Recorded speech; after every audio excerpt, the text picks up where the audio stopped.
मानसि टाइपनि मानसि बायदि सानो आरो थेवबाबो बिथांनि बेकग्राउन्डखौ जों खबर लानानै मोनथिदों बिथाङा मोनसे समाव गावजोंनो एखेलेगे खामानि मावग्रा जि माने आइजोमोन बे आइजोखौ बिथाङा रेप खालामनायनि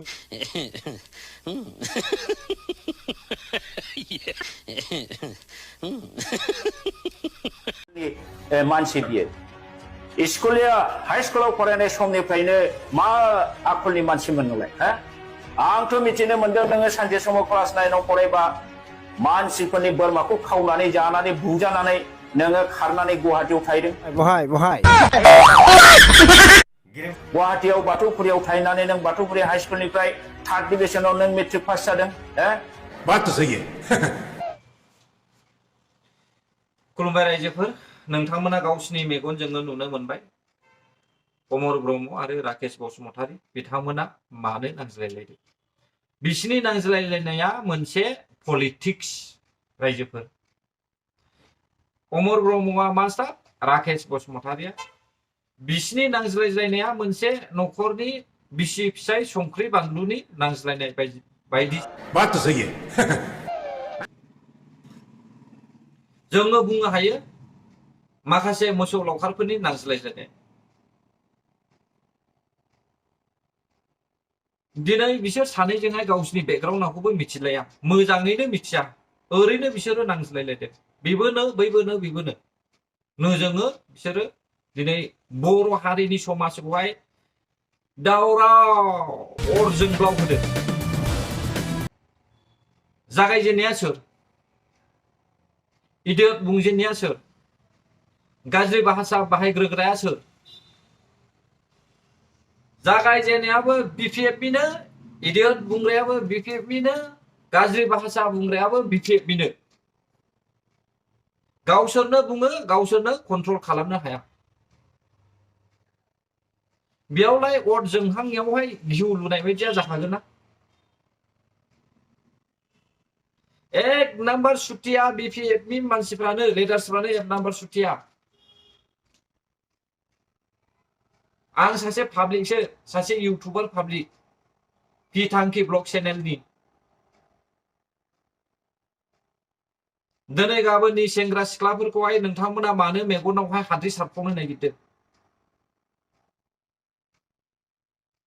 जोङो मोखां बिजाबनि गेजेरजों दिनैबो गाबोनबो ससियेल मिडियानि गेजेरजों नोंसिनि निउसखौहाय नायगासिनो माबोरै सोलिलांदों सोर मा मावदों सोर मा बुंदों डिस्टार्ब समनिफ्राय लासै लासै लासै शान्ति फैया बेनि इतिहासखौ बेसेबां नायदो आरोबाव खाम्फा बरगयारिखौ सोर सोर रायजो राजाफ्रा मोजां मोनो अन्नानै आंनि पिथांखि ब्लग चेनेलनि गेजेरजोंहाय कमेन्ट बक्सआव फोरमायहर नायनि आङो सोर सोर मोजां मोनो खाम्फा बरगयारिया बुंदों 2003 निफ्राय लानानै 2003 निफ्राय लानानै बिसिमावहाय बिसिबां शान्तिमोन थारैनो बे बाथ्राया सैथोना रायजो राजा नोंथांमोन जायफ्रा बिपिएफनि बिसोरो येस नंगौ सैथो नाथाय जायफ्रा गावनि हारिखौ नासयनायखौहाय सानग्रा बा नुहुरदों नुबोदों बिसोरो जेब्लायबो सैथो होननानै बुंनो हाया जोनोमनिफ्राय लानानै दिनैसिम आङो 34 बोसोर 34 years आगान सुरफैबाय 2003 निफ्रायनो आङो जोंनि बर' हारिनि माखासे राजनितिखौ बुजिबोदों खाम्फा बरगयारिया शान्तिमोन जानो हागौ रायजोफोर मानो शान्ति जाया जानो बियो मोनसे गादियाव जिरायनानै बिल्डिं सिङाव थानानै गाद लानानै रंजा बाजा नायै बेदरै जौयै ओंखामै जानानै बिथांनि थाखाय शान्ति नाथाय बैथिंजाय बर' हारिफ्रा गामि गोथौआवहाय गामि गेजेरावहाय मा जालांदों मा जालाङा सोर मिलिटारिजों होसोजादों सोर सोरजों नासयजादों सोर बुजादों बेखौथ' खाम्फा बरगयारिया मिथियामोन दिनैबो जुदि बिपिएफनि गभर्नमेन्टआ दङमोनब्ला दिनैबो बिसोरो बिदिनो जागौमोन दा गुबुन मानसिया सालायनायखाय बिसोरो मेगनावहाय मा होनना बुङो अर जोंदों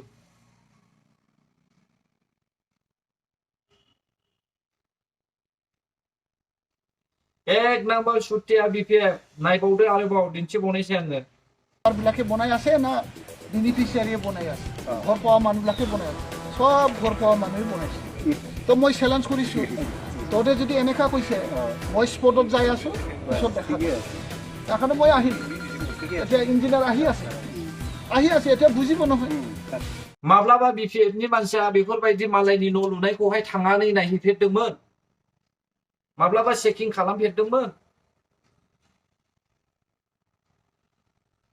बबेयावबा बान्दो बायनाय बबेयावबा लामा बानायनाय बेयावहाय थांनानै माब्लाबा BPFनि मानसिया नोजोर होदोंमोन जों दिनैसिमबो नुनो मोनो BPFनि मानसिया माखासे मानसिफोरनि न'खौ दिनैसिमबो लुफुंनानै होआखै आद्रा खिद्रा लुनानै दोनदों जों गामियावनो दङ थांनाय बोसोराव थांनानै नायदों आङो अब्ला दिनै मालायनि न' लुनायावहाय मानो बेफोरबायदि आगान हैखो लाजिनाय गैया आरो बिसोरो बिनि ओंथिया मा बेयो मोनसे पलिटिक्स बिसोरो UPPL खौहाय गाख्लायनो नाजादों रायजो राजाखौहाय मेगनाव हाद्रि सारनो नाजादों बेखायसो बिसोरो बेखौ चेकिं खालामहैदों नाथाय देरहासार बसुमतारिया मा राव बुंदों मा बुंहैदों आरो ओरैहाय नमालिका मा बुंखो तारमाने মই এইটো একবাৰে গৰিহণা দিছোঁ আমাৰ যিটো ঘৰ নিৰ্মাণ হৈ আছে ভালেকৈ নিৰ্মাণ হৈ আছে কিন্তু তেওঁলোকে অভিযোগ দিছে যে বেংক একাউণ্ট ভুৱাভাৱে টকা উইড্ৰ কৰিছে কিন্তু একদম মিছা কথা তেওঁলোকে নিজে বেংকত গৈ নিজে চিগনেচাৰ কৰি টকা উইড্ৰ কৰিছে আৰু সেই একে তোমাৰ শিল বালা ইটা সিমেন্ট खोनासंदो अब्ला नमालिका बुंबाय मोनसेबो केलेंकारि गैया अब्ला देरहासार बसुमतारिया मानो बेफोरबायदि पाब्लिसिटि खालामना होखो ओरैनि भाषाखौ खोनासङालासिनो ओरैनि भाषाखौहाय बिथाङा आनलेक खालामनानैहाय सिखोमाना दोननानै हरै पाब्लिसिटियावहाय मानो फोसावहैखो ना देरहासार बसुमतारिया आसामिस भाषाखौ मोजाङै क्लियारलि बुजिया मैयानि समावहाय सिडली बियाबनि जयन्त बसुमतारिखौहाय बिथांमोना सासे सरकारि अधिकारिखौ सोबादों होनना बुंदों बिनि दावरावखौबो जों नुनो मोनदों दहाय फुङावसो आं नायदों बे निउसखौहाय आरे बाबा सोबादोंना सोबायाखै सोर बुंनो हायो सासेया बुंदों सोबायाखै माखासेया बुंदों सोबादों आइननि राहा लानांगौ बेफोरबायदि बुंदों गासैखौबो आइननि राहा लानानैहाय जेलाव गारसनजोबलायनानै दोनदों सीसी केमेरा थागोन जे जायगायाव प्रेस मिट जायो जे जायगायावहाय खुंथि हल बेवहाय सीसी केमेरा थागोन मोजाङै सालिजारि खालामनानै नायग्रो बेनि उनावसो डिटेल्स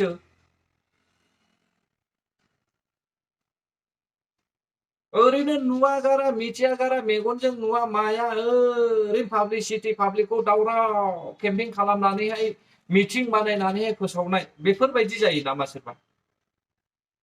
नों आं जाम्बा जाम्बियालाय माथो लेडार्सआ माखौ बुङो बेखौनो थाम्फै होफागोन नाथाय रायजो राजा नोंथांमोन नोंसोरबो एसे खेल लानांगौ एसे आन्दाज लानांगौ दिनै गाबोन बयहाबो मबाइल दंसै स्मार्टफन एसेनोसै रायजोफोर नोंथांमोना जुदि बे भिडिअ हगारनायखौहाय मोजां मोनदोंब्ला आंनि पि थांखि ब्लग इउट्युब चेनेलावहाय आरो गोदानब्ला लाइक कमेन्ट साबस्क्राइब खालामनानै होनो हागोन जय बर' हारिनि